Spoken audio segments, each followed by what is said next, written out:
Hello everyone, আপনারা দেখতে পাচ্ছেন এখানে অনেক কিছু সবজি আজকে নিয়ে চলে এলাম আরেকটি নতুন রেসিপি নিয়ে।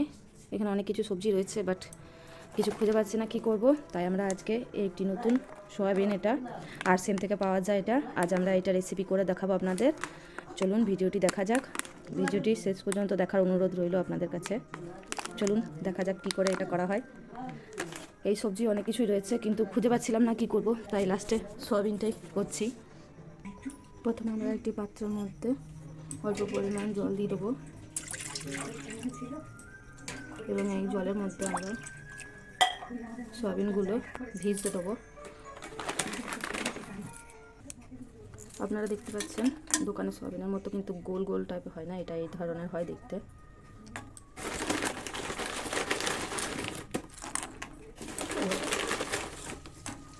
এইগুলো আমরা একটু গরম জলে দিয়ে দেবো, একটু ফুটে যাক, দেখবেন একটুখানি বেশি হয়ে যাবে সয়াবিনটা। এটা আমরা আলু দিয়ে করবো, চাইলে আপনারা নানা রকম সবজি দিতে পারেন, কিন্তু আমরা এই কটাই দিচ্ছি। দেখুন এবার কেমন হয়। চলুন আমরা এর মধ্যে অল্প পরিমাণ নুন দিয়ে দিচ্ছি। নুন দিয়ে দিলে সয়াবিনের মধ্যে ঢুকে যায়, খেতে ভালো লাগে। চলুন একটু মশলা রেডি করা যাক, আর এর মধ্যে আলু দেবো কিছু, আলুগুলো কেটে নেওয়া যাক। দেখুন আমাদের মশলা, এই পেঁয়াজগুলো এইভাবে একটু থেতো করে নেবো, আর এখানে আদা, রসুন, লঙ্কা আছে, কাঁচা লঙ্কা ব্যবহার করছি আমরা। এগুলো থেতো করে তুলে নেবো, বেশি বাটবো না, হাফ বাটা করে তুলবো। রেসিপিটি কিন্তু আপনারা অবশ্যই একবার ট্রাই করে দেখবেন, ভালোই লাগে খেতে, আর সয়াবিনের ফ্লেভারটা অনেকটা ডিম ভাজার মতো টেস্ট লাগে। শুনুন পেঁয়াজটা হোক, তারপর আমরা আলুটা কেটে নিয়েছি, ওর মধ্যে একটু জল দিয়ে দেবো। এই আলুর মধ্যে আমরা জল দিয়ে দিলাম একটু। আমরা এইভাবে আলুগুলো কেটেছি, থাক একটু ভেজানো।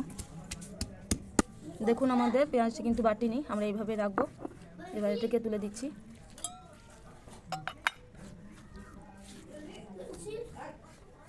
এভাবে তুলে আমরা রেখে দেবো। এবার আমরা আদা, লঙ্কা, রসুনটি এটাকে কিন্তু মিহি করে বেটে নেবো।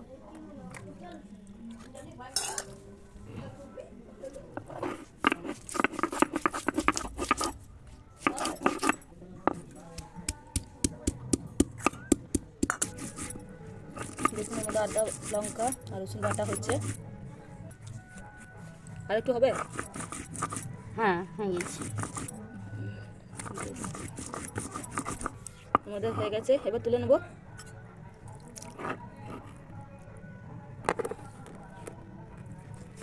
দেখুন এবার আমরা তুলে নিলাম, হয়ে গেছে আমাদের। দেখুন হয়ে গেছে, এখানে আলু রয়েছে ভেজানো। এবার চলুন সয়াবিনটি আমরা ছেঁকে নিই। দেখুন সয়াবিনটি আমরা এভাবে একটু ঝুড়িতে ছেঁকে দিলাম, তার মধ্যে একটু ঠান্ডা জল দিয়ে দিলাম। দেখতে পাচ্ছেন আপনারা, এমনি নর্মাল সয়াবিনের মতো কিন্তু এটা না, এটা বেশ বড় বড় হয়ে যায় জলে ভেজানোর পর। এভাবে থাক, একটু জলটা ঝরে যাক, তারপর চলুন আমরা রান্নাটা শুরু করি। আপনারা দেখতে পাচ্ছেন এই আদা, রসুন, লঙ্কা বাটাটার মধ্যে আমরা দিয়ে দিচ্ছি চিনি, কিছু গুঁড়ো মশলা দিয়ে দেবো এর মধ্যে, আগে থেকে দিয়ে রাখবো। একটু লঙ্কা গুঁড়ো দিলাম, একটু সবজি মশলা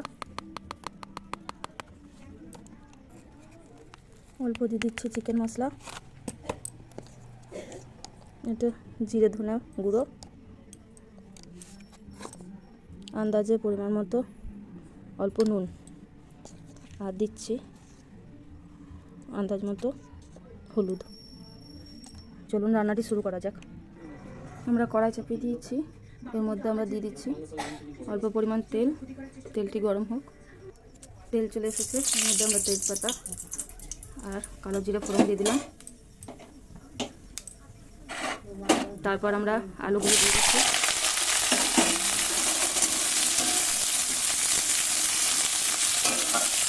আলুগুলো একটু ভালো করে লাল করে ভেজে নিতে হবে। অল্প পরিমাণ নুন দিয়ে দিলাম।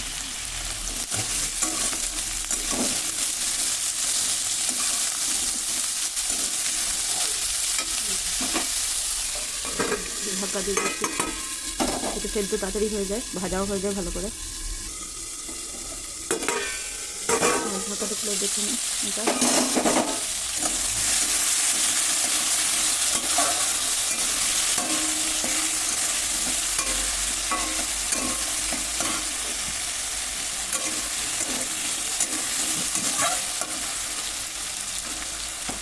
আমরা আরেকবার একটু ঢাকা দিয়ে রেখে দিই। আমরা আরেকবার ঢাকা খুলে দেখে নিই। এবার হয়ে গেছে, দেখতে পাচ্ছেন আলুগুলো ভালো করে লাল করে ভাজা হয়ে গেছে।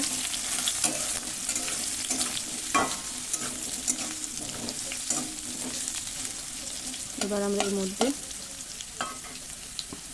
যে পেঁয়াজ ছোটো করে রাখা ছিল সেটি দিয়ে দেবো।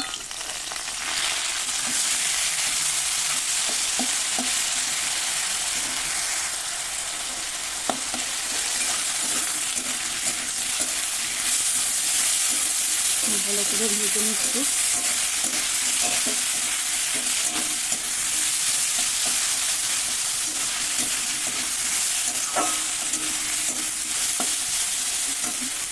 এবার আমরা গুঁড়ো মশলাগুলো, সাথে যে মশলাটি ছিল ওইটি দিয়ে দিলাম।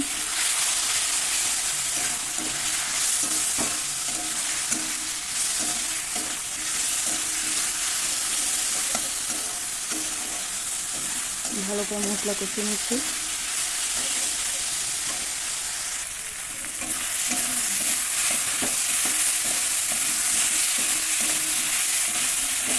মশলা কষা হয়ে গেলে আমরা অল্প পরিমাণ জল দিয়ে দেবো। একটুখানি কষে নেব। আমরা ঠিক এই সময়ে যে সয়াবিনগুলো ছিল সেগুলো দিয়ে দেবো এর মধ্যে।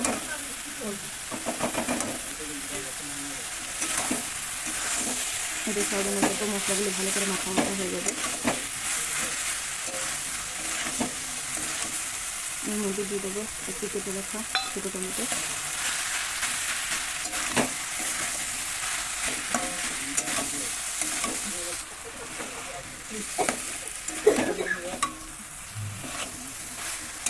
আপনারা দেখতে পাচ্ছেন ভালোভাবে মশলা মাখানো হয়ে গেছে। এবার আমরা এর মধ্যে একটু জল দিয়ে আলুগুলো সেদ্ধ হওয়ার জন্য রেখে দেবো।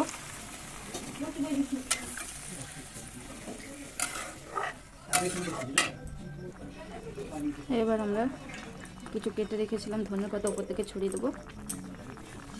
তারপর সেদ্ধ হওয়ার জন্য ঢাকা দিয়ে রেখে দেবো। ভালো করে সেদ্ধ হোক। চলুন দেখা যাক। দেখতে পাচ্ছেন জল অনেকটা কমে গেছে, আমাদের সেদ্ধ হয়ে গেছে।